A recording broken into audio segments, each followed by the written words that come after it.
Halo Tribuners, Anda sedang menyaksikan live update Tribun News edisi Selasa 14 September 2021 siang. Kami akan menyajikan informasi terkini dari berbagai daerah yang akan dilaporkan secara langsung oleh reporter kami di lapangan. Bersama saya Diamita, inilah live update selengkapnya.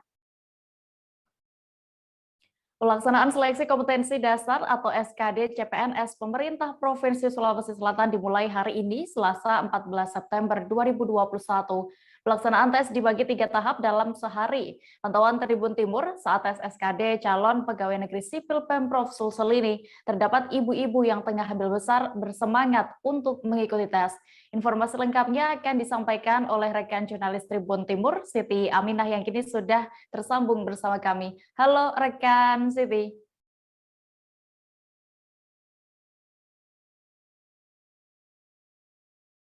Halo, Siti Aminah bisa mendengar kami di studio?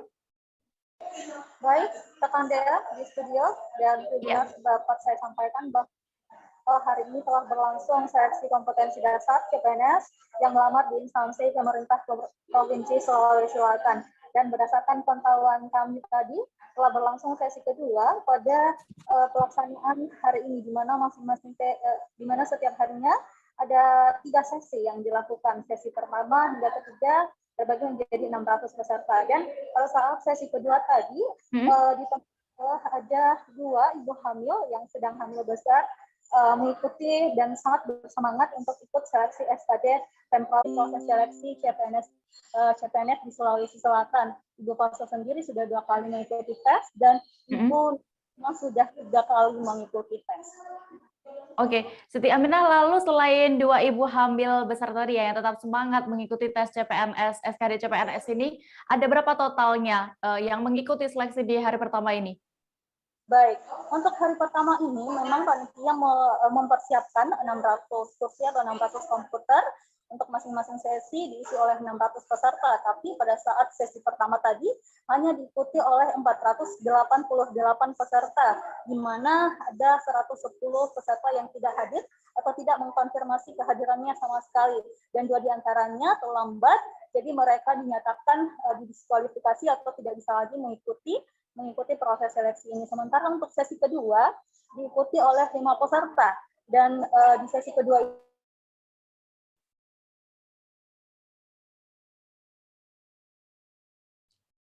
Halo, rekan Siti Aminah.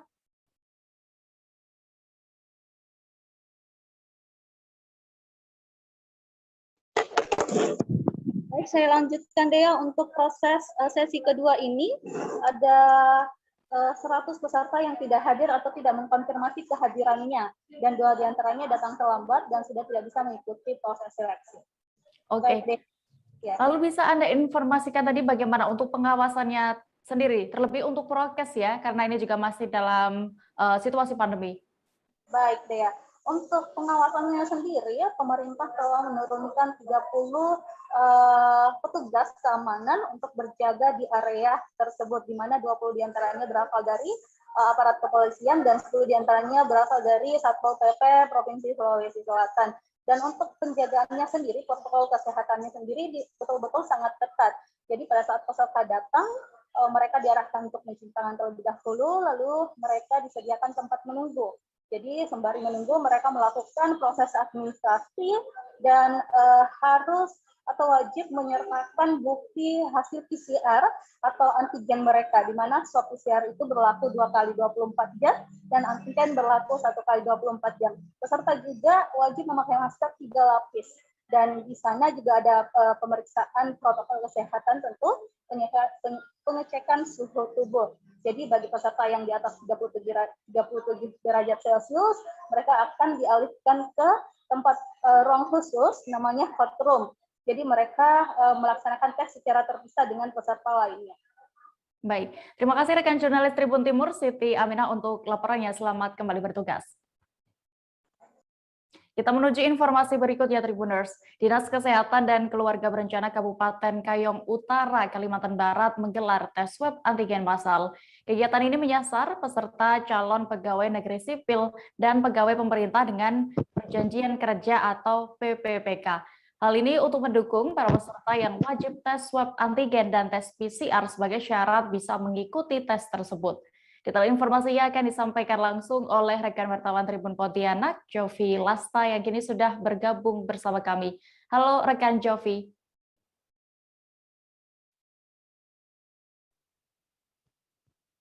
Halo rekan Dea.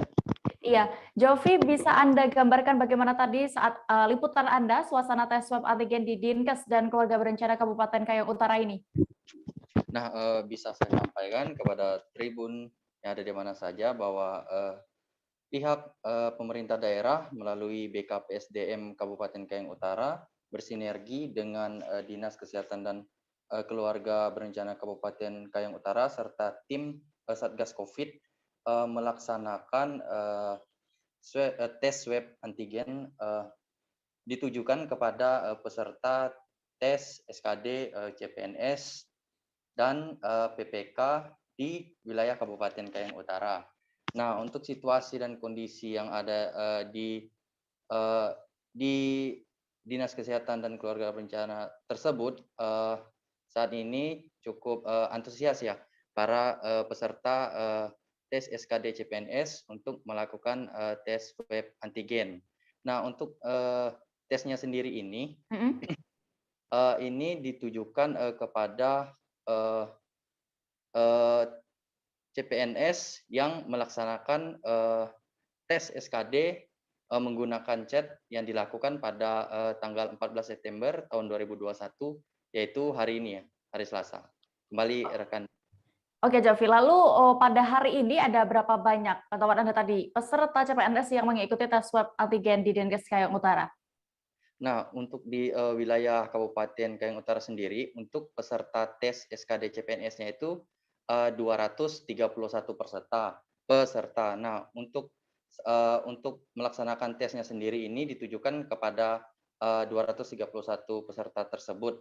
Nah, selain tes di Dinas Kesehatan dan Keluarga Berencana, para peserta juga bisa melaksanakan tes baik itu secara mandiri ya di rumah sakit ataupun di puskesmas. Nah, untuk di Dinas Kesehatan dan Keluarga Berencana ini digelar secara gratis. Nah, tentunya akan sangat membantu bagi para peserta tes CPNS maupun PPK di wilayah Kabupaten Kayong Utara, mengingat kondisi pandemi COVID-19 yang belum berakhir hingga saat ini. Kembali rekan Dea. Jovi, lalu terkait dengan tes swab yang gratis ya diadakan oleh Dinkes Kayong Utara ini, bagaimana dengan tanggapan para peserta tes CPNS itu? Nah, untuk saat ini saya sudah berhasil mendapatkan keterangan dari salah satu peserta asal Kabupaten Kayong Utara, tepatnya di Kecamatan Sukadana, yaitu Sardan ya. Dirinya menyampaikan bahwa sudah mengikuti tes CPNS ini sudah 2 kali. Nah, untuk yang dilakukan kegiatan hari ini berkaitan dengan tes swab antigen gratis ini, dirinya menyampaikan bahwa ini sebagai satu di antara syarat untuk mengikuti tes SKD CPNS yang dilakukan pada hari ini ya, hari Selasa tanggal 14 September 2021. Nah, dan atau juga bisa menggunakan tes PCR. Nah, jadi bukan hanya swab antigen saja, namun bisa juga dilakukan tes PCR, tergantung dari pesertanya sendiri. Nah, apabila peserta ingin gratis dan ingin atau membantu dirinya sendiri dan juga meringankan seperti keuangan dan lain sebagainya ya, jadi bisa datang ke Dinas Kesehatan dan Keluarga Berencana Kabupaten Kayong Utara untuk menghemat biaya yang dikeluarkan dalam mengikuti tes SKD CPNS yang dilakukan di wilayah Kabupaten Kayong Utara di Balai Praja, Kantor Bupati Utara, di Jalan Tanah Merah, Kecamatan Sukadana, Kabupaten Kayong Utara, Provinsi Kalimantan Barat. Kembali rekan Dia. Baik, terima kasih rekan jurnalis Tribun Pontianak, Jovi Lastau melaporkan dari Kabupaten Kayong Utara. Selamat kembali bertugas. 2 mantan kepala desa di wilayah Kabupaten Muba kini masih ditahan pihak berwajib terkait penyelewengan alokasi dana desa atau ADD di wilayah Kabupaten Muba. Adapun 2 tersangka, yakni Bayumi berusia 44 tahun, mantan Kades Tanjung Keputran Kecamatan Plaka Tinggi, dan Hermanto 47 tahun, mantan Kades Madya Mulia Kecamatan Lalan. Berdasarkan hasil penyidikan, keduanya ditahan setelah hasil audit keluar terkait rincian ADD, di mana ada beberapa pengeluaran fiktif yang tidak sesuai anggaran. Selengkapnya akan disampaikan rekan jurnalis Sriwijaya Post, Fajri Romadoni, yang kini sudah terhubung bersama kami. Halo Fajri. Halo, Ganda. Bisa Anda informasikan bagaimana sebenarnya awal duduk perkara kedua mantan Kades ini bisa terjerat kasus dugaan korupsi ADD? Terima kasih, Ganda. Untuk perkara tersangka Bayumi itu sendiri, pada tahun 2015, Desa Tanjung Kebutan, Kecamatan Pelaga Tinggi, mendapatkan bantuan ADD atau kelurahan untuk kegiatan belanja langsung yang bersumber dari dana APBD Kabupaten Muba tahun anggaran 2012 sebesar 854 juta. Dana tersebut terbagi dalam 2 tahap, yakni tahap 1 426 juta dan tahap kedua 420 juta untuk kegiatan fisik, ekonomi, produktif, dan biaya operasional desa. Selanjutnya, berdasarkan laporan audit dan keterangan dari Inspektorat Muba selaku APIP, bahwa dalam penggunaan dana ADD Desa Tanjung Keputaran tahun 2014, kegiatan berlangsung menimbulkan kerugian negara sebesar 413 juta. Sementara untuk perkara tersangka Hermanto, untuk Desa Madia Mulia Kecamatan Alan menerima ADD tahun 2012 sebesar 100 juta dengan rincian dana pembayaran publik dan masyarakat sebesar 85 juta dan penunjang operasional pemerintah desa sebesar 50 juta. Dari anggaran tersebut tersisa 430 juta. 400 dia. Baik, lalu digunakan untuk apa saja itu tadi hasil uang korupsi anggaran ADD tersebut, Fajri? Dari keterangan pihak kepolisian, uang hasil korupsi tersebut untuk hasil dari tersangka Bayumi digunakan untuk membayar hutang saat pencalonan Kades dan dipergunakan untuk kebutuhan hidup sehari-hari. Sedangkan untuk tersangka Hermanto, uang hasil korupsi tersebut juga digunakan untuk kebutuhan sehari-hari Oke, lalu terkait penangkapan keduanya ini sudah sejak kapan dan bagaimana untuk proses hukumnya? Ancaman hukuman apakah juga sudah dikeluarkan oleh pihak kepolisian? Terima kasih Kandia. Tersangka Bayumi sendiri telah ditangkap pada 8 Mei 2021 lalu dan selanjutnya penahanan terhitung mulai 18 hingga saat ini. Sedangkan tersangka Hermanto telah ditangkap pada 21 Mei juga, lalu dilakukan penahanan hingga 21 hari saat ini. Kedua tersangka pun diancam dengan hukuman pasal yang sama, yakni Primal pasal 21 ayat 1 subsidiar pasal 3 Semanjunto 18 URI nomor 31 tahun 1999 yang telah diubah dan ditambah dengan UU RI nomor 20 tahun 2001 tentang pemberantasan tindak pidana korupsi dengan ancaman hukuman minimal 1 tahun kurang dan maksimal 5 tahun kurungan penjara. Baik, Tribuners, tadi rekan Fajri juga sudah berhasil mendapatkan keterangan dari Kapolres Muba, AKBP Alam Syah Pelupesi. Berikut liputan lengkapnya. Tindak pidana korupsi yang pertama, Oknum Kades Tanjung Keputaran periode 2010-2016. Selanjutnya, berikutnya juga adalah kasus tindak pidana korupsi juga terhadap dana alokasi dana desa di Desa Madia Mulia, Kecamatan Lalan, Kabupaten Musi Banyuasin yang terjadi pada anggaran tahun 2012. Di mana pada saat itu ada kerugian negara yang dilakukan oleh oknum Kades ini sebesar 74.139.830 rupiah. Dan ini juga dilakukan penyelidikan dan alhamdulillah telah tuntas. Tersangka pertama Hermanto bin Tasrif. Presiden Joko Widodo melakukan kunjungan ke Universitas 11 Maret atau UNS Solo, Jawa Tengah pada Senin 13 September kemarin. Bersamaan dengan itu, 7 mahasiswa UNS sempat diamankan aparat lantaran membentengkan poster untuk menyambut kedatangan Presiden Jokowi. Namun tak lama, mahasiswa yang sempat dibawa aparat kepolisian itu kini sudah dibebaskan. Kabar selengkapnya akan disampaikan rekan wartawan Tribun Solo, Fristin Intan, yang kini sudah terhubung bersama kami. Halo Fristin. Halo Dea. Christine, bisa Anda informasikan untuk nasib terkini dari mahasiswa UNS itu bagaimana?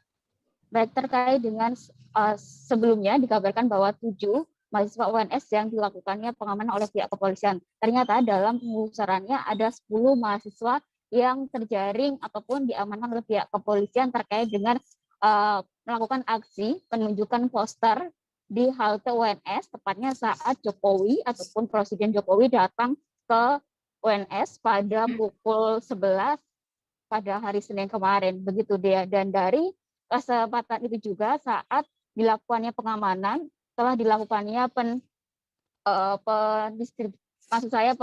penjelasan dari pihak kepolisian bahwa dari Kapolresta Surakarta Ade Safi Simanjuntak menyatakan bahwa saat itu juga mereka dilakukan dimintai keterangan dan dilakukan mediasi terkait dengan penerapan ataupun beraspirasi masyarakat terkait saat kedatangan Joko Widodo ini sendiri. Namun dari hasil itu selang beberapa jam langsung dilepaskan ataupun dibebaskan setelah dilakukannya mediasi tersebut.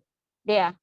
Oke, Christine, berarti yang benar adalah awalnya pihak kepolisian mengamankan 10 orang ya, 10 mahasiswa itu tadi. Lalu yang dibebaskan juga 10 itu tadi atau bagaimana? Apa juga alasannya langsung dibebaskan? Oke, untuk seluruh mahasiswa, 10 mahasiswa ini langsung dibebaskan secara langsung dan diantar langsung oleh pihak kepolisian ke Universitas 11 Maret pada hari Senin, dan untuk waktunya sekitar siang menjelang sore, dan untuk waktunya dari Kombes Pol Ade Safi Simanjuntak tidak menjelaskan berapa jamnya saat pemeriksaan ini, akan tetapi setelah dilakukannya mediasi dari pihak BEM UNS langsung dan juga para pelaku ataupun terduga pelaku ini juga langsung diantarkan ke UNS kembali, ya. Oke, lalu syarat apa sebenarnya, maksud kami adalah apa sebenarnya poster yang saat itu dibentangkan oleh 10 mahasiswa sampai mereka sempat diamankan, Christine? Baik, terkait dengan apa saja poster yang tertulis dari mahasiswa UNS ini, dari Presiden BEM UNS Zaki Mustafa mengatakan sejumlah poster ini ada beberapa aspirasi masyarakat kepada Presiden Jokowi yang harus mereka sampaikan, salah satunya dengan tulisan "Pak, tolong benahi KPK". Dalam satu kata itu saja, maksud saya dalam kalimat itu saja, mereka bentangkan poster di depan halte UNS saat tibanya Jokowi itu sendiri. Dan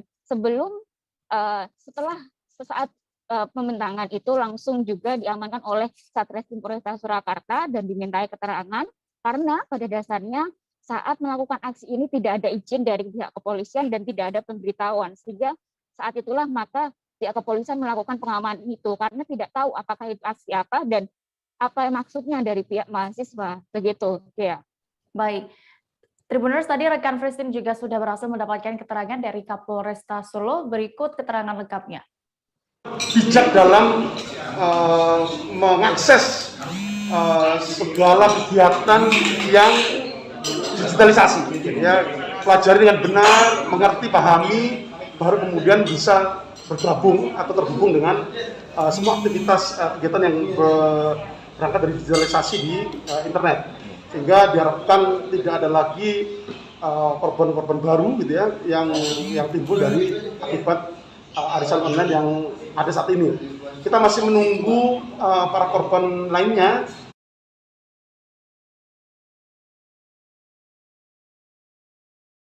Atau memang aplikasi online, atau memang dia hanya oral ngomong-ngomong aja.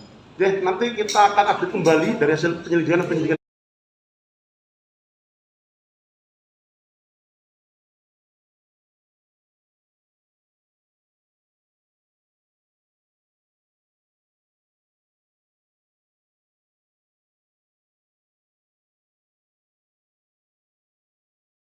Tribuners, kami akan kembali selesai jeda sejenak, tetaplah di live update.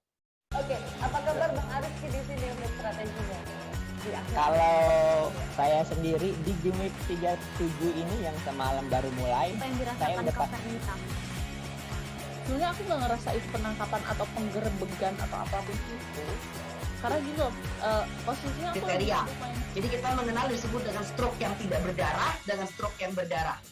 Stroke yang tidak berdarah itu biasanya ditandai dengan adanya penyumbatan. Kalau itu terjadi di sini mungkin pikirnya tidak ke situ kali ya. Tapi kalau di Korea atau di Kamboja itu ada beberapa paper yang saya itu Mas, ya, dulunya tukang koran. Oh gitu ya. Tukang koran. Ya, saya baca itu Pak. Tuh kan pernah baca kan? Ya. Jadi kalau saya jadi pangdam itu udah bersyukur banget. Si anak ini dijadikan sebagai tersangka begitu. Ya, kalau ini kita bicara yang di luar kasus Bongombo ya. Dengan nama hujan shower, di mana terdapat batas jelas antara daerah hujan dan tidak hujan yang biasanya terjadi pada fase awal mature stage atau tahap berbahaya dewasa. itu Kang. Jadi mulai artinya terjadinya perlembekan. Nah itu untuk penetrasi akan sulit. Gitu ya. Dok, saya ini menurut saya memang tidak mudah, bukan urusan tanah diambil. Kalau misalnya Amerika Serikat sekarang, Rasulullah mengatakan dalam sebuah hadis bahwa berpuasa di 6 hari Syawal itu. Oke, apa kabar Bang Ariski di sini untuk strateginya? Kalau saya sendiri di Jumit 37 ini yang semalam baru mulai, saya udah pas.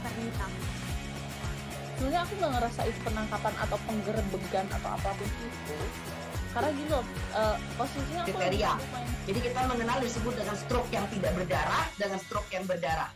Stroke yang tidak berdarah itu biasanya ditandai dengan adanya penyumbatan. Kalau itu terjadi di sini mungkin pikirnya tidak ke situ kali ya. Tapi kalau di Korea atau di Kamboja itu ada beberapa paper yang saya itu Mas, ya, dulunya tukang koran. Oh gitu ya. Tukang koran. Ya, saya baca itu Pak. Tuh kan pernah baca kan? Ya. Jadi kalau saya jadi pangdam itu udah bersyukur banget. Si anak ini dijadikan sebagai tersangka begitu. Ya, kalau ini kita bicara yang di luar kasus Bongombo ya. Dengan nama hujan shower, di mana terdapat batas jelas antara daerah hujan dan tidak hujan yang biasanya terjadi pada fase awal mature stage atau tahap berbahaya dewasa. itu Kang. Jadi mulai artinya terjadinya perlembekan. Nah itu untuk penetrasi akan sulit. Gitu ya. Dok, saya ini menurut saya memang tidak mudah, bukan urusan tanah diambil. Kalau misalnya Amerika Serikat sekarang, Rasulullah mengatakan dalam sebuah hadis bahwa berpuasa di 6 hari Syawal itu. Oke, apa kabar Bang Ariski di sini untuk strateginya? Kalau saya sendiri di Jumit 37 ini yang semalam baru mulai, saya udah pas. Sebenarnya aku nggak ngerasa itu penangkapan atau penggerebegan atau apapun itu, karena gini loh, posisinya aku kriteria. Jadi kita mengenal disebut dengan stroke yang tidak berdarah dan stroke yang berdarah. Stroke yang tidak berdarah itu biasanya ditandai dengan adanya penyumbatan. Kalau itu terjadi di sini mungkin pikirnya tidak ke situ kali ya. Tapi kalau di Korea atau di Kamboja itu ada beberapa paper yang saya itu Mas, ya, dulunya tukang koran. Oh gitu ya. Tukang koran. Ya, saya baca itu Pak. Tuh kan pernah baca kan? Ya. Jadi kalau saya jadi pangdam itu udah bersyukur banget. Si anak ini dijadikan sebagai tersangka begitu. Ya, kalau ini kita bicara yang di luar kasus Bongombo ya. Dengan nama hujan shower, di mana terdapat batas jelas antara daerah hujan dan tidak hujan yang biasanya terjadi pada fase awal mature stage atau tahap berbahaya dewasa. itu Kang. Jadi mulai artinya terjadinya perlembekan. Nah itu untuk penetrasi akan sulit. Gitu ya. Dok, saya ini menurut saya memang tidak mudah, bukan urusan tanah diambil. Kalau misalnya Amerika Serikat sekarang, Rasulullah mengatakan dalam sebuah hadis bahwa berpuasa di 6 hari Syawal itu. Oke, apa kabar Bang Ariski di sini untuk strateginya? Kalau saya sendiri di Jumit 37 ini yang semalam baru mulai, saya udah pas. Sebenarnya aku nggak ngerasa itu penangkapan atau penggerebegan atau apapun itu, karena gini loh, posisinya aku kriteria. Jadi kita mengenal disebut dengan stroke yang tidak berdarah dengan stroke yang berdarah. Stroke yang tidak berdarah itu biasanya ditandai dengan adanya penyumbatan. Kalau itu terjadi di sini mungkin pikirnya tidak ke situ kali ya. Tapi kalau di Korea atau di Kamboja itu ada beberapa paper yang saya itu Mas, ya, dulunya tukang koran. Oh gitu ya. Tukang koran. Ya, saya baca itu Pak. Tuh kan pernah baca kan? Ya. Jadi kalau saya jadi pangdam itu udah bersyukur banget. Si anak ini dijadikan sebagai tersangka begitu? Ya, kalau ini kita bicara yang di luar kasus Bongombo ya. Terima kasih Anda masih menyaksikan live update. Kita menuju ke informasi berikutnya, Tribuners. Rapat paripurna DPRD Provinsi Jambi diwarnai adu cekcok yang nyaris baku hantam antar dewan yang diselenggarakan pada Senin 13 September kemarin. Anggota dewan yang terlibat keributan adalah Ahmad Fauzi dan Kamaluddin Hafiz. Hingga rapat paripurna selesai, keduanya masih terlibat cekcok. Detail informasinya akan disampaikan langsung oleh rekan wartawan Tribun Jambi, Monang Widioko yang kini sudah bergabung bersama kami. Halo Monang. Baik. Rekan Monang, bisa Anda ceritakan bagaimana kronologi awal cekcok antar dewan ini? Baik, dapat dijelaskan adu cekcok antara Ahmad Fauzi dan Kamaluddin Hafiz ini berawal dari Ahmad Fauzi dari fraksi Demokrat yang menginstruksi Ketua DPRD Edi Purwanto pada saat rapat. Dirinya meminta kejelasan pernyataan dari Gubernur Jambi Al-Haris terkait adanya perencanaan penyertaan modal tambahan bagi Bank Jambi yang disampaikan dalam KUPA PPAS APBD Perubahan 2021. Mendengarkan hal itu, Kamaluddin Hafiz dari fraksi P3 balik menginstruksi. Ia meminta rapat tertutup khusus membahas penyertaan modal ini dan menganggap Ahmad Fauzi sedang mencari panggung. Tak terima dengan ucapan Hafiz, Ahmad Fauzi menyebut dirinya tak setuju dengan pernyataan rekan sesama dewannya tersebut.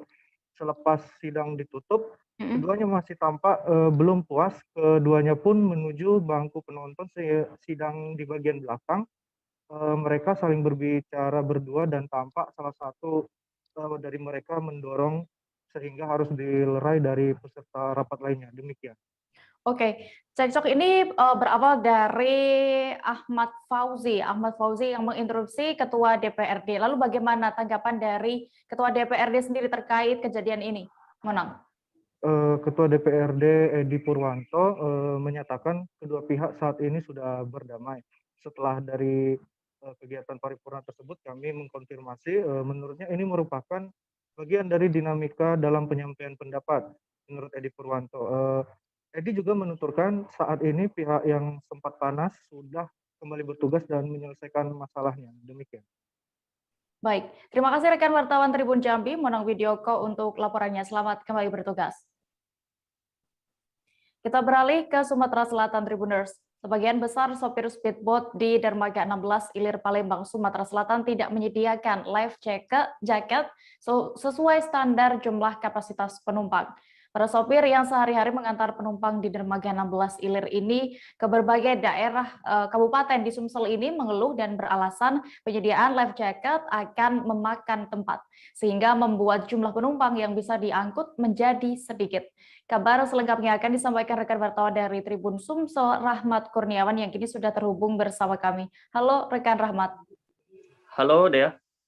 Rahmat, bisa Anda informasikan sebenarnya berapa seharusnya standar jumlah life jacket yang harus disediakan para sopir speedboat di sana? Ya, terima kasih Dea. Baik, Tribuners, berdasarkan dari narasumber yang kami himpun, Kepala UPTD Dermaga 16 Ilir, Muhammad Junaidi, mengatakan bahwasannya standar penyediaan life jacket atau jaket pelampung ini harusnya disediakan oleh sopir speedboat kurang lebih dari 50%. Atau mungkin lebih mencukupi kapasitas. Misal kapal speedboat itu berisikan kapasitas 80 orang, setidaknya lebih dari 50% life jacket itu tersedia di kapal speedboat. Demikian ya. Oke, lalu apakah sopir speedboat ini ya merasa tidak masalah jika life jacket yang tersedia tidak cukup sebenarnya? Ya, baik, terima kasih Dea. Berdasarkan dari salah satu pengakuan sopir speedboat yang kami jumpai, life jacket akan digunakan apabila memang dalam keadaan darurat begitu ya. Kemudian jumlah life jacket yang banyak itu menurut mereka akan memakan tempat. Life jacket sendiri akan digunakan ketika kapal speedboat atau kapal ketek ini bisa digunakan menghadapi arus sungai yang cukup besar di dalam perjalanan begitu ya. Lalu apakah nanti ada gangguan dari angin dan hujan begitu ya.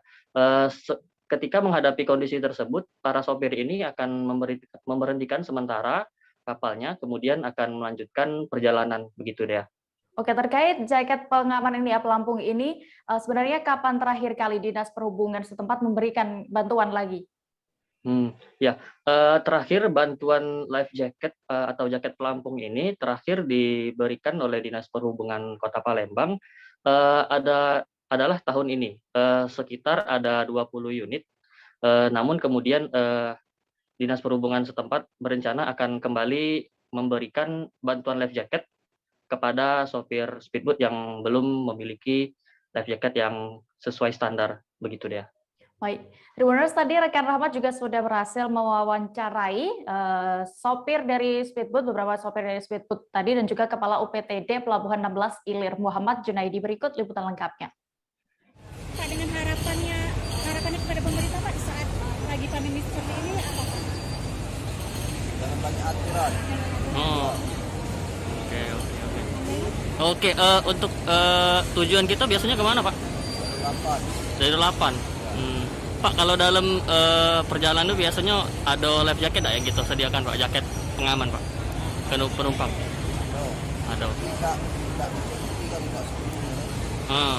Tapi kita memang sediakan Pak ya? Ada dua. Dari 30 cuma ada 2 gitu Pak ya? Kalau nggak pakai itu kalau penumpang. Nggak bawa penumpang lagi. Pak Junai, mengenai aturan Pak, untuk penumpang sekarang di masa pandemi ini mana Pak pengurangan? Agak berkurang. Dari berapa ke berapa Pak? Apa? Dari berapa uang ke berapa penumpang sekarang yang bisa diangkut? Jauh merosot. Kalau yang bisa Bapak angkut biasanya berapa Pak? Kadang kalau dekat para antri, yang antri kan terjadi. Kadang berisi yang 10. Ya. Lainnya jauh di antri tidak Palembang. Penuhnya tuh normalnya berapa Pak? 12. Sekarang berkurangnya udah sampai 10? Udah sampai. Udah sekarang nomor 1 belum pulang. Oke. Pak Junai, mengenai aturan penggunaan life jacket di kalangan sopir speedboat mana Pak? Baiklah, selamat siang sebelumnya. Untuk penggunaan life jacket baik di speed, yang penumpang, anggota penumpang speed, ketek ataupun speed besar, itu sesuai jumlah kapasitas penumpang itu sendiri. Misalnya untuk yang speed 40, 9 penumpang harus 9 life jacket. Speed yang 200, 40 penumpang harus 40 life jacket. Ataupun yang 400 harus jumlah penumpang kurang lebih sekitar itu 80, itu harus 80 life jacket. Untuk sosialisasi terus kita laksanakan di lapangan, pengimbauan untuk life jacket maupun life buoy. Tetapi alasan mereka dengan banyaknya life buoy ataupun life jacket itu mengurangi jumlah barang yang dibawa ataupun penyempitan penumpang. Demikian. Terakhir ada bantuan life jacket Pak ke para sopir Pak? Alhamdulillah kita selalu kerjasama dengan pihak Jasara Harja untuk bantuan life jacket ataupun life buoy. Tetapi khusus yang untuk pembayar aktif Jasara Harja.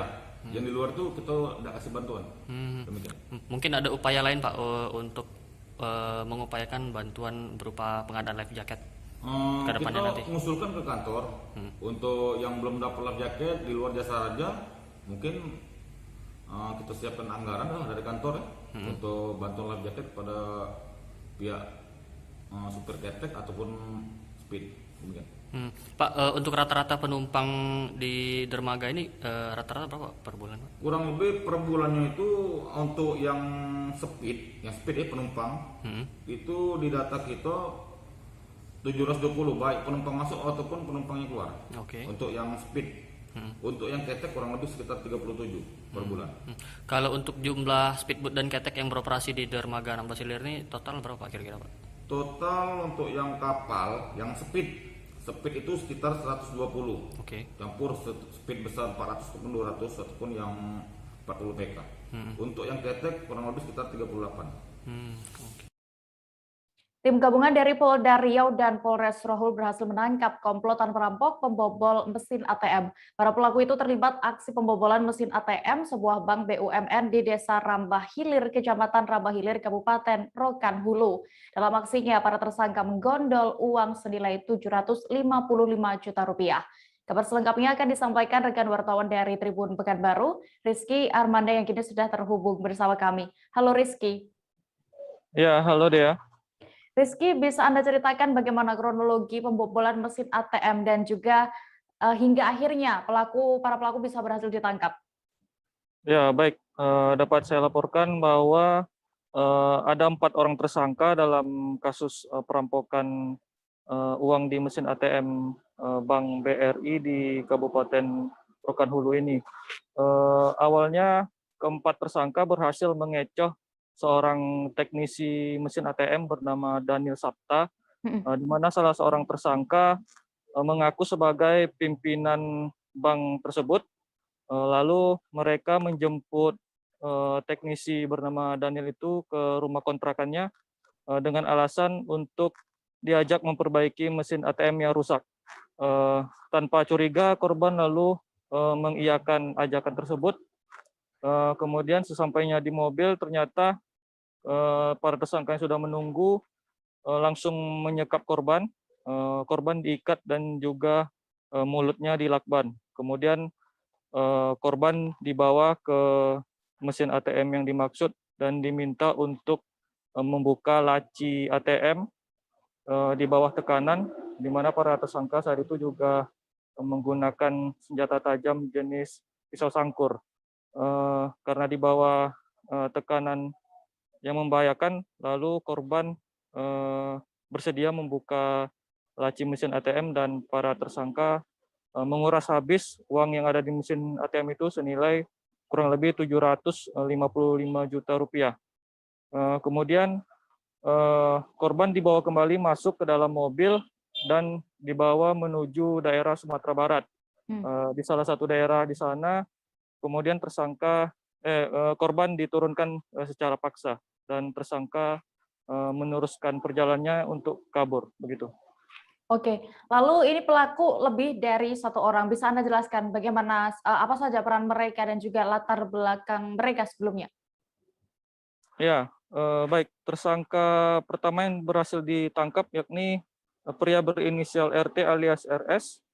Dia ditangkap di daerah Lubuk Basum, Agam, Sumatera Barat.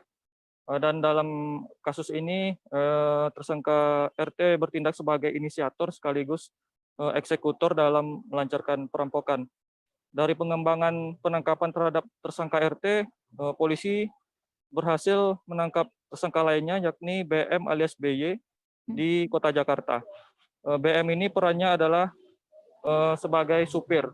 Kemudian tersangka berikutnya yang ditangkap adalah MA alias BB, 35 tahun.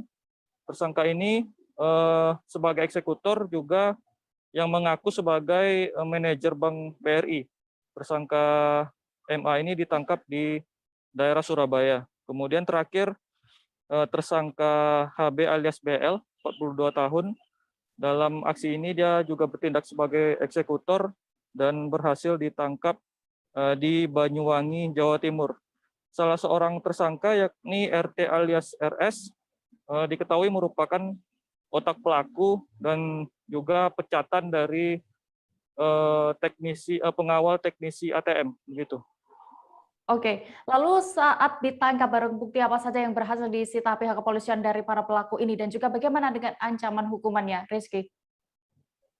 Ya, dalam perkara ini pihak kepolisian berhasil menyita sejumlah barang bukti, diantaranya 1 unit mobil merek Xenia yang digunakan para tersangka untuk melancarkan aksinya, kemudian juga senjata tajam, termasuk beberapa unit handphone dan juga dokumen-dokumen pribadi milik tersangka, termasuk beberapa barang mewah seperti halnya tas dan juga perhiasan emas, begitu.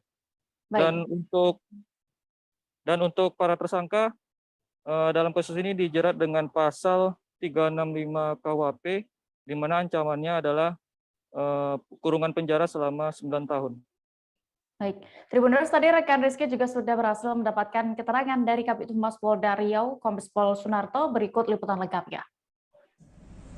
Kemudian dibawa ke ATM BRI, kemudian para pelaku mengambil laci-laci yang berisi uang BRI yang mengatakan bahwa pimpinan BRI mau bertemu dengan korban Daniel Sabtai. Itu sekitar pukul 10 malam hari Selasa ya, tanggal 31 Agustus 2021 kemarin. Salah satu pelaku mendatangi korban dan mengatakan bahwa dirinya utusan dari Bank BRI, mengatakan pimpinan Bank BRI akan ingin bertemu dengan saudara Daniel Sabta. Kemudian disanggupi oleh saudara Daniel Sabta dan dikatakan boleh ketemu di sebuah ATM yang akan diperbaiki oleh saudara korban ini. Kemudian pelaku dan korban bertemu di salah satu ATM. Kemudian pelaku menunggu korban ini membetulkan ATM. Kemudian setelah selesai membetulkan ATM, kembali pelaku mendatangi bahwa sudah ditunggu pimpinan bank di mobil. Kemudian korban menuju ke mobil pelaku ini, mobilnya Xenia warna putih ini. Kemudian begitu dekat dengan kendaraan, korban ini langsung ditodong menggunakan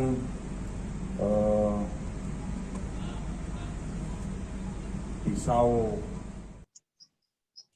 Polres Serang Kota bersama Polda Banten berhasil mengungkap pelaku kasus penggebosan ban dan pecah kaca. Mereka diduga melakukan aksi itu untuk mengambil barang berharga di dalam kendaraan seperti laptop dan smartphone. Pelaku yang berjumlah beberapa orang itu melakukan aksi sesuai perannya masing-masing. Selengkapnya akan disampaikan rekan jurnalis Tribun Banten, Milda Niati, yang kini sudah terhubung bersama kami. Halo Milda. Ya, halo Dea dan Tribuners.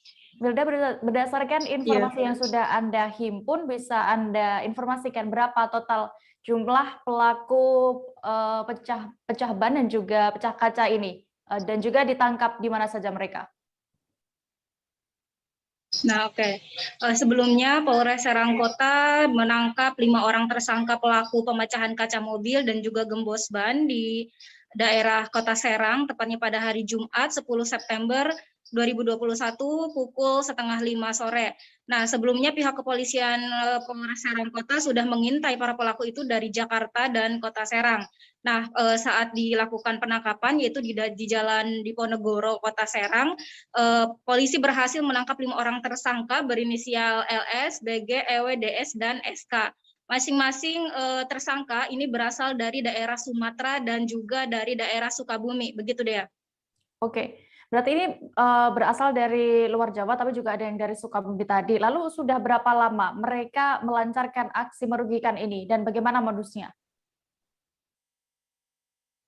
Berdasarkan keterangan dari Kapolres Serang Kota, AKBP Maruli Achilles Hutapea, bahwa korban ini termasuk sindikat yang profesional dan sudah melakukan aksinya di beberapa tempat. Nah, di Kota Serang sendiri selama Agustus sampai September, para tersangka sudah melakukan aksinya di 6 titik di wilayah Kota Serang, yaitu di Parung, Cipocok Jaya, Tak-Takan, Curug, Indomaret SPBU Palima Pabuaran, SPBU Benggala, dan Pejaten Keramat Watu. Begitu dia. Oke, apa saja yang diincar para pelaku ini, Milda, bisa Anda sebutkan? Nah, para pelaku ini dia mengincar barang-barang elektronik yang ada di dalam mobil, serta para pelaku ini juga mereka melihat situasi dan kondisi mobil dalam keadaan sepi dan sekitarnya juga tidak terlalu ramai, sehingga para pelaku ini dia menyasar tas, barang elektronik, dan benda-benda berharga lainnya. Nah, benda berharga yang mereka berhasil curi diantaranya adalah laptop dan lain sebagainya. Nah, barang tersebut mereka kirim ke daerah Sumatera dan Jawa, ke Penadah 480. Nah, saat ini Kapolres Serang Kota bersama dengan jajarannya sedang mengincar barang-barang yang diambil oleh para pelaku ini. Begitu dia. Milda, lalu bagaimana sekarang untuk proses hukum para pelaku ini dan pasal apa yang mengenai mereka? para pelaku ini dijerat dengan pasal 363 KUHP dengan ancaman 7 tahun penjara, begitu dia. Baik, Dan saat ini juga pihak kepolisian Serang Kota juga sedang mengincar atau mencari 5 orang para pelaku lainnya yang berhasil kabur. Oke, Tribuners, tadi rekan Bilda juga sudah melakukan wawancara bersama Kabid Humas Polda Banten, AKBP Sinto Sili Tonga, dan juga Kapolres Serang Kota, AKBP Maruli Achilles Hutapea. Berikut liputan lengkapnya. Barang-barang elektronik lainnya yang berada di dalam kendaraan. Mereka tidak membutuhkan waktu yang panjang menentukan korban dengan mengintai dari jarak jauh. Sasaran ini bukan sasaran yang tiba-tiba, tapi sasaran yang memang sudah ditandai, diikuti dari perjalanan. Bagian dari 5 tersangka mempunyai peran yang berbeda-beda, tetapi sindikat ini mempunyai keahlian yang sama. Orang yang mengintai juga bisa melakukan pemecahan kaca, atau orang yang mengintai bisa juga menentukan korban. Jadi mereka ini sudah profesional, dan kejahatan pencurian dengan pemberatan modus pecah kaca cukup meresahkan. Hari ini kami akan rilis pengungkapan kasus pencurian pemberatan dengan modus pecah kaca. Kami mendapatkan informasi dari lapangan beserta dengan korban bahwa sudah beberapa kali dilakukan pencurian dengan modus memecah kaca mobil yang terparkir di pinggir jalan. Berdasarkan informasi tersebut, tim Jatantras Polres Serang Kota mengambil kesimpulan, mengidentifikasi sidik-sidik jari yang tertinggal, sidik jari laten yang tertinggal di BB mobil, kemudian CCTV yang kita dapatkan. Kita menyimpulkan bahwa terduga pelaku ini berjumlah 10 orang.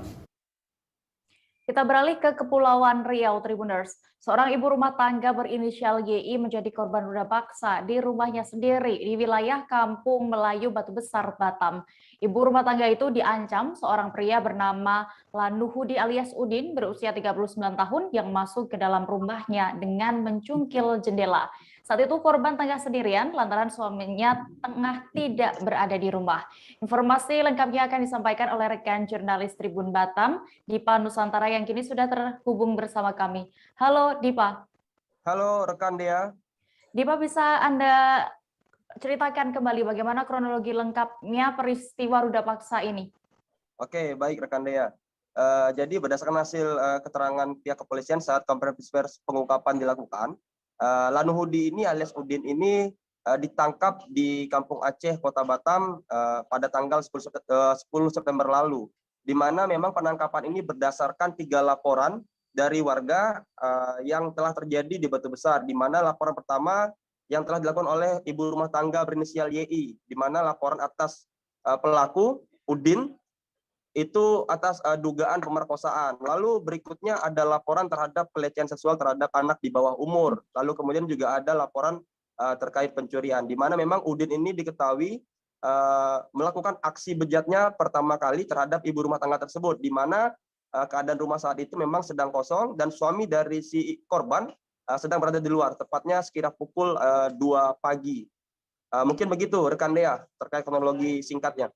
Oke Dipa, lalu motif apa yang digunakan pelaku ini hingga sudah beberapa kali melakukan tindak asusila? Untuk motif, berdasarkan hasil keterangan dari pihak kepolisian, memang pelaku ini bertindak nekat dikarenakan pengaruh atau dugaannya kuat terhadap pengaruh narkotika jenis sabu-sabu, di mana memang pelaku beraksi di dalam pengaruh sabu-sabu, atau setelah beraksi pun pelaku juga diduga kembali menggunakan sabu-sabu. Nah, oleh sebab itu memang dalam hal ini polisi masih melakukan pengembangan untuk dugaan pemakaian narkotika jenis sabu tersebut, ya. Oke, lalu Dipa, apakah Udin ini sudah ditetapkan saat ini menjadi tersangka, dan apakah nantinya juga akan ada tersangka lain dalam kasus ini? Oke, baik Dea. Untuk Udin sendiri saat ini sudah ditetapkan sebagai tersangka, di mana dia sendiri terjerat pasal 285 KUHP, junto pasal 2 ayat 1 Undang-Undang Darurat tentang sajam. Lalu dia juga kena pasal berikutnya, pasal 36 ayat 2 ke 1 KUHP, junto pasal 82 ayat 1 terkait perlindungan anak. Lalu pasal 363 untuk pencuriannya ayat 1 KUHP, di mana memang ancaman hukuman terhadap pasal berlapis yang dikenakan oleh Udin ini sebanyak atau pidana penjara maksimal selama 15 tahun. Baik, Tribuners, tadi rekan jurnalis kami juga sudah mendapatkan keterangan dari Kapolsek Nongsa, AKP Yudi Arfian. Berikut keterangan lengkapnya. Kemudian pasal yang ketiga, perkara ketiga, pasal sangkaan, pasal 363 ayat 1 ke 3E, 5E KUHP, yang mana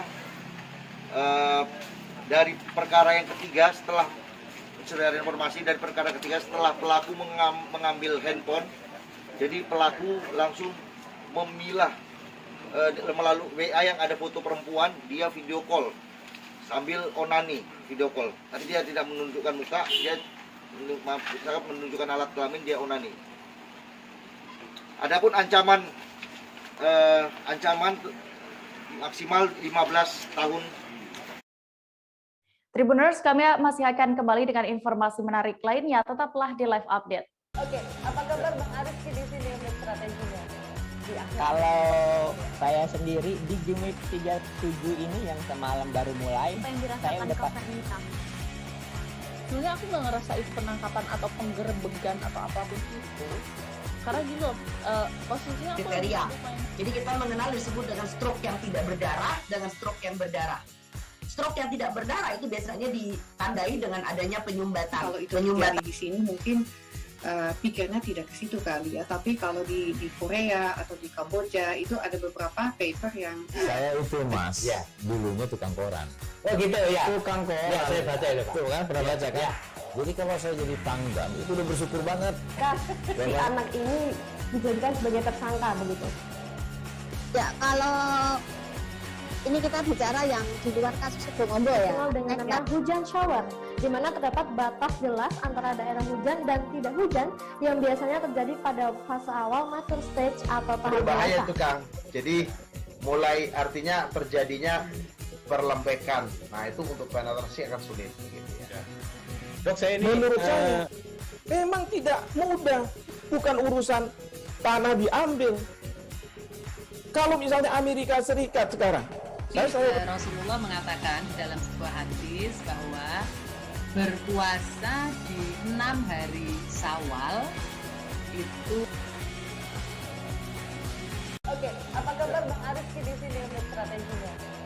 Kalau saya sendiri di Jumit 37 ini yang semalam baru mulai, saya udah sebenarnya aku nggak ngerasain penangkapan atau penggerebegan atau apapun itu, karena gitu posisinya aku kriteria. Jadi kita mengenal disebut dengan stroke yang tidak berdarah dengan stroke yang berdarah. Stroke yang tidak berdarah itu biasanya ditandai dengan adanya penyumbatan. Kalau itu terjadi di sini mungkin pikirnya tidak ke situ kali ya, tapi kalau di Korea atau di Kamboja itu ada beberapa paper yang Saya itu Mas, ya, dulunya tukang koran. Oh gitu ya. Tukang koran. Ya, saya baca itu Pak. Tuh kan pernah baca kan? Ya. Jadi kalau saya jadi pangdam itu udah bersyukur banget. Si anak ini dijadikan sebagai tersangka begitu. Ya, kalau ini kita bicara yang di luar kasus Bongombo ya. Dengan nama hujan shower, di mana terdapat batas jelas antara daerah hujan dan tidak hujan yang biasanya terjadi pada fase awal mature stage atau tahap berbahaya dewasa. itu Kang. Jadi mulai artinya terjadinya perlembekan. Nah itu untuk penetrasi akan sulit. Gitu ya. Dok, saya ini Menurut saya memang tidak mudah. Bukan urusan tanah diambil.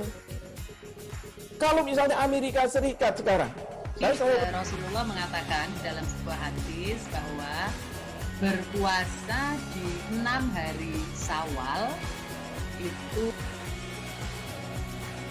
Oke, apa kabar Bang Ariski di sini untuk strateginya? Kalau saya sendiri di Jumip 37 ini yang semalam baru mulai, saya udah sebenarnya aku nggak ngerasa itu penangkapan atau penggerebegan atau apapun itu, karena gini loh, posisinya aku kriteria. Jadi kita mengenal disebut dengan stroke yang tidak berdarah dengan stroke yang berdarah.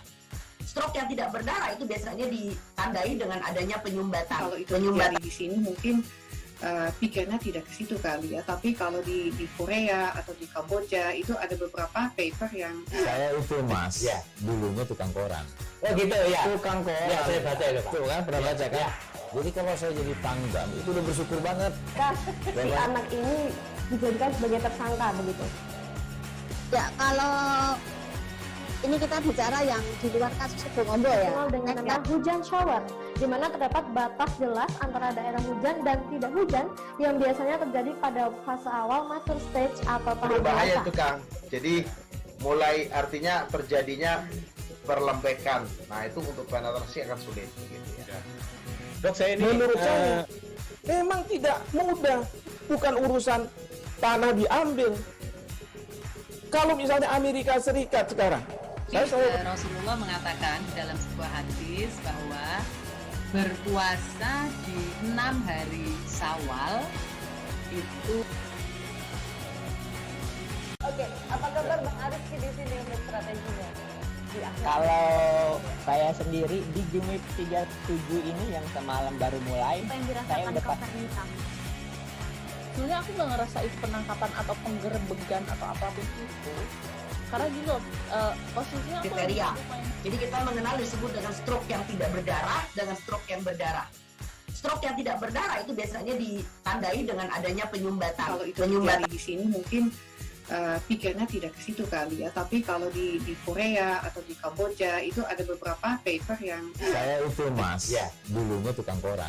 Oh gitu ya, Tukang koran. ya saya baca itu Pak. Tuh kan pernah baca kan? Ya. Jadi kalau saya jadi pangdam itu udah bersyukur banget. Si anak ini dijadikan sebagai tersangka begitu. Ya, kalau ini kita bicara yang di luar kasus Sebongombo ya. Dengan nama hujan shower, di mana terdapat batas jelas antara daerah hujan dan tidak hujan yang biasanya terjadi pada fase awal mature stage atau tahap berbahaya dewasa. itu Kang. Jadi mulai artinya terjadinya perlembekan. Nah itu untuk penetrasi akan sulit. Gitu ya. Dok, saya ini menurut saya memang tidak mudah, bukan urusan tanah diambil. Kalau misalnya Amerika Serikat sekarang, Rasulullah mengatakan dalam sebuah hadis bahwa berpuasa di 6 hari Syawal itu. Oke, apa kabar Bang Ariski di sini untuk strateginya? Kalau saya sendiri di Jumip 37 ini yang semalam baru mulai, saya udah sebenarnya aku nggak ngerasa itu penangkapan atau penggerebegan atau apapun itu, karena gini loh, posisinya aku kriteria. Jadi kita mengenal disebut dengan stroke yang tidak berdarah dengan stroke yang berdarah. Stroke yang tidak berdarah itu biasanya ditandai dengan adanya penyumbatan. Kalau itu terjadi di sini mungkin pikirnya tidak ke situ kali ya, tapi kalau di Korea atau di Kamboja itu ada beberapa paper yang saya itu mas, ya dulunya tukang koran. Oh gitu ya, Tukang koran. ya saya baca itu Pak. Tuh kan pernah baca kan? Ya. Jadi kalau saya jadi pangdam itu udah bersyukur banget. Si anak ini dijadikan sebagai tersangka begitu. Ya, kalau ini kita bicara yang di luar kasus Sebongombo ya. Dengan nama hujan shower, di mana terdapat batas jelas antara daerah hujan dan tidak hujan yang biasanya terjadi pada fase awal mature stage atau tahap Berbahaya dewasa. itu Kang.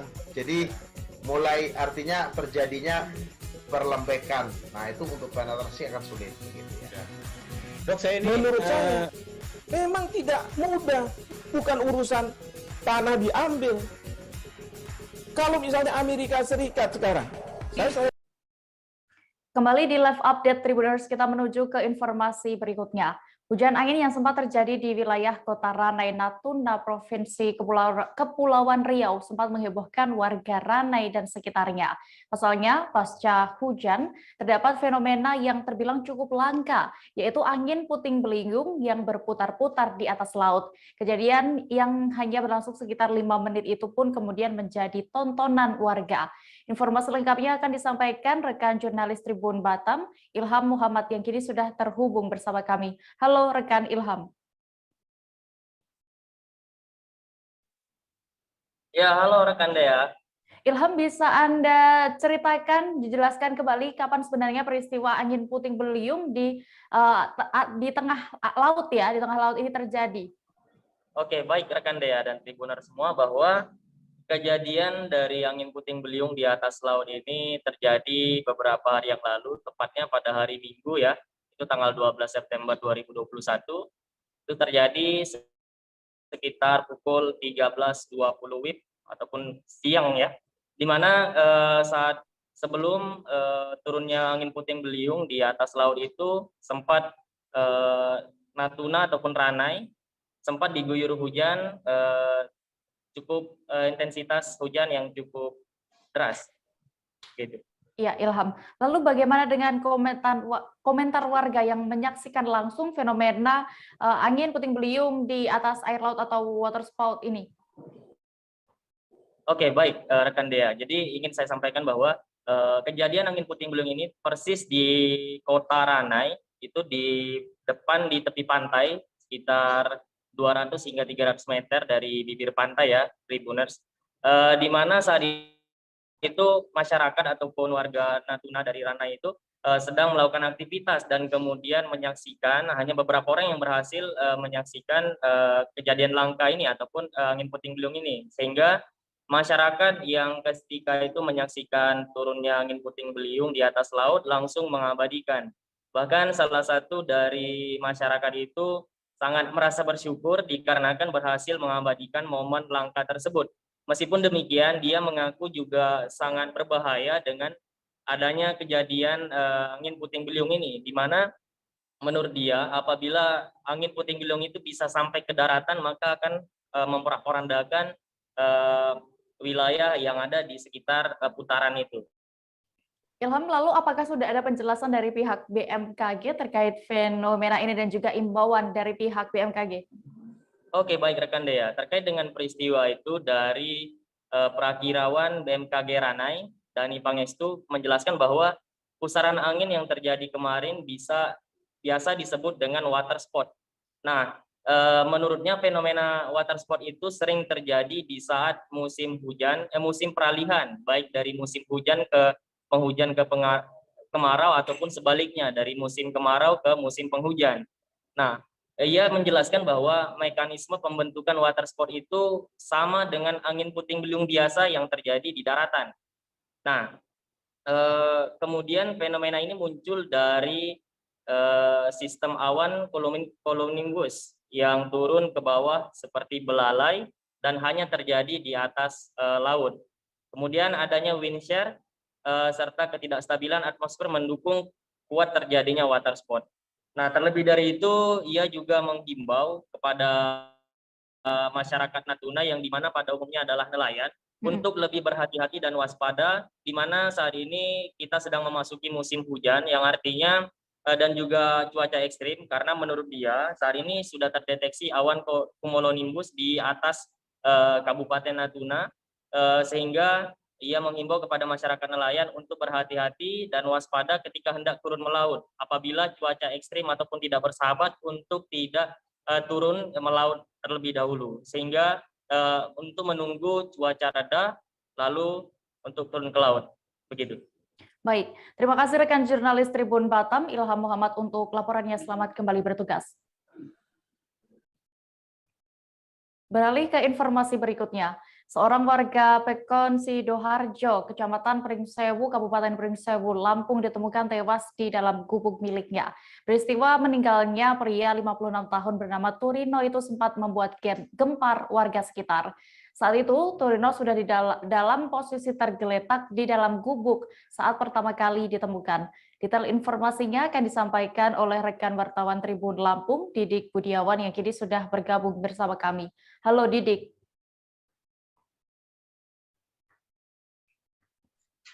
Halo Dea. Didik, bagaimana kronologi ditemukannya seorang warga dalam kondisi sudah meninggal dunia ini di sebuah gubuk di Kabupaten Pringsewu itu? Oke Dea, peristiwa ditemukannya warga meninggal itu terjadi pada hari Minggu pada tanggal 12 September 2021 siang, di mana saat itu wilayah Kabupaten Pringsewu diguyur hujan cukup lebat selama 1 hari penuh. Sementara petir juga menggelegar menyambar di wilayah Pekon Sidoarjo, sehingga mengejutkan seorang warga yang sedang berada di gubuk di areal persawahan Pekon Sidoarjo, di mana warga tersebut saat itu sedang memanen padi bersama istrinya, dan jasad dari warga ini ditemukan oleh istrinya sendiri sudah tergeletak di dalam gubuk ya. Oke, lalu bagaimana dengan hasil penyelidikan sementara dari pihak kepolisian terkait kejadian ini? Atas kejadian itu, polisi dari kepolisian sektor Pringsewu Kota langsung mendatangi lokasi kejadian, di mana petugas kepolisian langsung melakukan identifikasi jasad korban dan membawa ke Rumah Sakit Mitra Husada Kabupaten Pringsewu, di mana ketika dari pemeriksaan medis tidak ditemukan tanda-tanda luka atau tersambar petir, sehingga dimungkinkan kematian korban karena terkejut kerasnya petir yang menggelegar di wilayah Pekon Sidoarjo. Oke, apakah Anda juga sudah berhasil mendapatkan keterangan dari pihak keluarga Torino ini yang ditemukan meninggal dunia di dalam gubuk miliknya? Atas meninggalnya korban Torino, pihak keluarga menerima itu sebagai musibah dan tidak bersedia dilakukan otopsi, sehingga dari pihak kepolisian menyerahkan jenazah korban kepada keluarga untuk dapat dimakamkan. Itu dia. Baik, terima kasih rekan wartawan Tribun Lampung, Didik Budiawan, untuk laporannya. Selamat kembali bertugas. Tabrakan beruntun terjadi di tol satelit Perak, kilometer 6/400B, Surabaya, Jawa Timur. Kecelakaan terjadi saat sejumlah kendaraan melaju bersamaan dari arah kawasan satelit menuju kawasan Perak. Akibatnya bodi bagian depan dan belakang kendaraan yang terlibat kecelakaan karambol tersebut pun ringsek. Kabar selengkapnya akan disampaikan rekan wartawan dari Tribun Jatim, Luhur Pambudi, yang kini sudah terhubung bersama kami. Halo Luhur. Halo, selamat siang Dea. Luhur, berdasarkan pantauan Anda kemarin, berapa kendaraan yang terlibat tabrakan beruntun ini, dan juga bagaimana kondisi korban? Apakah ada korban jiwa atau seperti apa? Oke, untuk insiden tabrakan beruntun melibatkan 3 mobil dan 1 bus ini terjadi pada hari Senin kemarin. Jadi memang 3 kendaraan ini, 3 mobil dan 1 bus ini terlibat kecelakaan di tol satelit masih masuk di kawasan kota Surabaya. Dan informasi yang kami himpun dari pihak kepolisian, Satuan Polisi Jalan Raya, Polda Ditlantas Polda Jatim, tidak ada korban jiwa ataupun korban luka dalam insiden tersebut. Dan menurut keterangan dari pihak kepolisian yang disampaikan langsung oleh Kanit 2 BCR Tol Satelit Ditlantas Polda Jatim, Ajun Komisaris Polisi Sigit Indra Budi Santoso, jadi memang insiden tersebut disebabkan oleh karena tidak adanya kesadaran untuk menjaga jarak aman. Demikian deh. Oke, bisa Anda ceritakan kembali bagaimana kronologi lengkap kecelakaan itu terjadi, Luhur? Jadi keempat kendaraan ini, yang pertama dari Mitsubishi atau Suzuki R3, kemudian yang kedua adalah Expander, Mitsubishi Expander, kemudian Toyota Avanza, dan bus jenis Mercedes-Benz ini melaju dari arah yang sama, jadi memang dari arah tol satelit menuju ke arah Perak. Jadi memang keempat kendaraan ini melaju dari arah yang sama dan kemudian ada satu kendaraan di bagian paling depan, yakni kendaraan Suzuki R3 ini melakukan manuver pengereman yang ternyata manuver pengereman ini tidak disadari secara tepat atau mungkin bisa dikatakan disadari secara terlambat oleh kendaraan di belakangnya dan sehingga kendaraan di belakangnya adalah Mitsubishi Expander sehingga menyebabkan benturan. Dan benturan ini ternyata tidak berhenti di kendaraan nomor 2 saja, tapi juga merembet pada 2 kendaraan di belakangnya. Jadi bisa dikatakan keempat kendaraan ini terlibat kecelakaan beruntun yang disebabkan oleh karena tidak adanya mekanisme kehati-hatian untuk menjaga jarak. Jadi kalau muncul istilah rem mendadak, mungkin ini adalah istilah yang begitu mafhum, cukup dimafhumi oleh masyarakat ketika terlibat kecelakaan. Insiden itu terjadi karena rem mendadak itu sebenarnya adalah suatu anggapan yang cukup keliru karena sebenarnya rem mendadak tidak ada kalau memang insiden itu tidak akan terjadi kalau memang antar kendaraan yang berada dalam ruas jalan itu menjaga jarak aman. Dan itu pun yang menjadi dasar kesimpulan dari pihak kepolisian, dari pihak PJR di Lantas Polda Jatim untuk menganalisis keterangan dari para sopir yang terlibat, yang mobilnya terlibat kecelakaan tersebut secara beruntun. Jadi memang insiden tersebut adalah kecelakaan beruntun yang disebabkan karena masing-masing kendaraan tidak menjaga jarak aman antara kendaraan. Baik, terima kasih rekan jurnalis Tribun Jawa Timur, Jatim, Luhur Pambudi, selamat kembali bertugas. Kita beralih ke kabar berikutnya.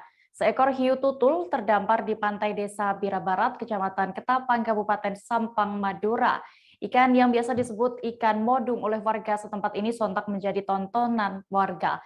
Hiu tutul berukuran kurang lebih 4 meter itu pertama kali ditemukan oleh pengendara saat melintas di area sekitar. Selengkapnya akan disampaikan rekan jurnalis Tribun Madura, Hanggara Pratama yang kini sudah terhubung bersama kami. Halo Hanggara. Halo rekan Dea. Hanggara, bisa Anda gambarkan seperti apa kondisi hiu tutul yang saat pertama kali ditemukan itu? Siap. Jadi hiu tutul ditemukan sekitar pukul 10 oleh salah satu pengendara saat melintas di jalan raya sekitar. Dan kondisi hiu tutul sedang dalam keadaan hidup seperti itu rekan Dea.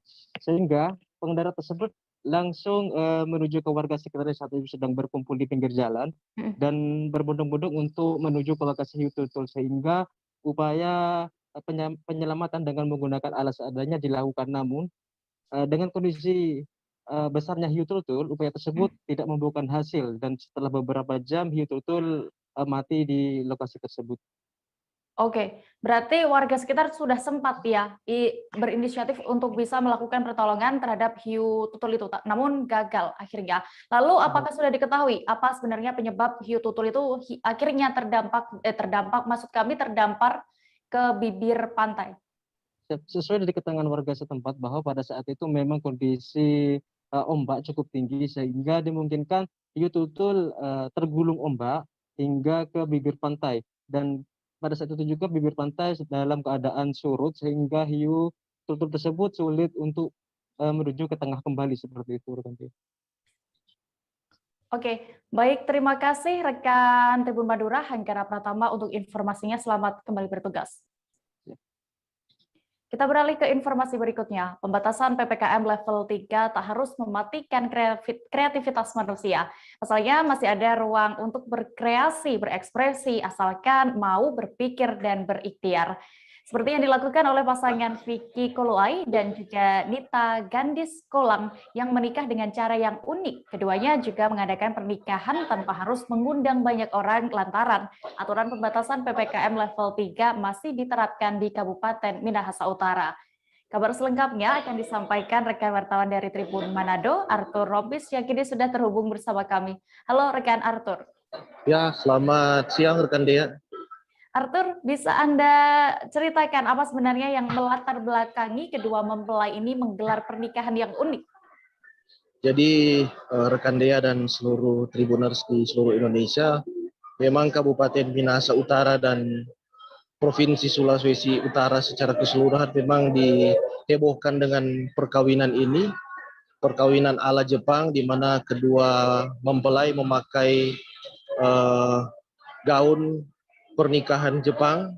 Itu memang gaun yang biasa digunakan di dalam acara pernikahan Jepang, jadi memang original.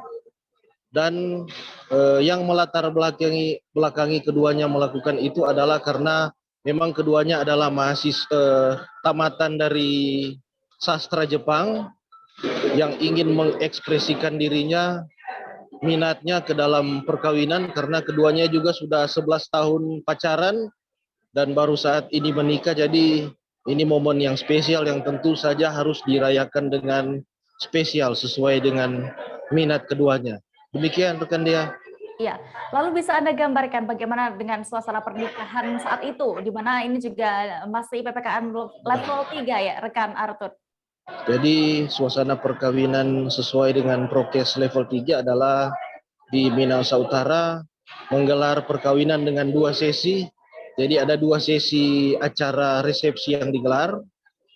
Jadi sesi pertama dan sesi kedua. Jadi pada kedua sesi ini kedua rekan pengantin sudah memakai baju Jepang dan juga ada para semacam pagar hias yang memakai juga kimono, dan ini juga memang menjadi cukup viral di Minahasa Utara dan di Sulawesi Utara. Demikian. Ya. Rekan Arthur, saat Anda temui, apakah pasangan mempelai pengantin ini ada menyampaikan pesan atau bagaimana? Jadi pesannya adalah bagaimana bisa berkreasi di masa pandemi. Kan di masa pandemi ini tidak bisa menyelenggarakan perkawinan yang heboh. Dan ini keduanya bisa menyelenggarakan perkawinan yang heboh tanpa melanggar prokes. Dan yang kedua itu adalah pesan untuk nantinya pariwisata di Minahasa Utara supaya bisa lebih maju, dan juga kepada kaum muda agar bisa berkreasi dan menjual potensi sumber daya alam di kabupatennya untuk kesejahteraan masyarakat. Demikian rekan Dea. Baik. Sebenarnya tadi rekan Arthur juga sudah berhasil mendapatkan keterangan dari Nita Gandiskolang, mempelai wanita yang menggelar pernikahan dengan tema Jepang. Berikut keterangan lengkapnya. Jadi karena memang kalau pernikahan ala Jepang, kalau dalam bahasa Jepang itu namanya kekosuki, atau artinya upacara pernikahan. Itu modelnya seperti ini. Walaupun memang bisa dilihat gaya rambutnya sedikit cosplay anime, ya. Tapi kami juga setidaknya untuk gaya baju ini tidak jauh-jauh, maksudnya tidak terlalu keluar dari budaya dari Indonesia, negara Indonesia. Jadi ada perpaduan. Jadi, ya. Ada perpaduan dari sana dan juga sini ya. Gitu. Kalau di sana biasanya memang kimono itu dipakai, dia berlapis-lapis, tetapi di sini kimononya hanya yang di luar saja, di dalamnya itu hanya gaun.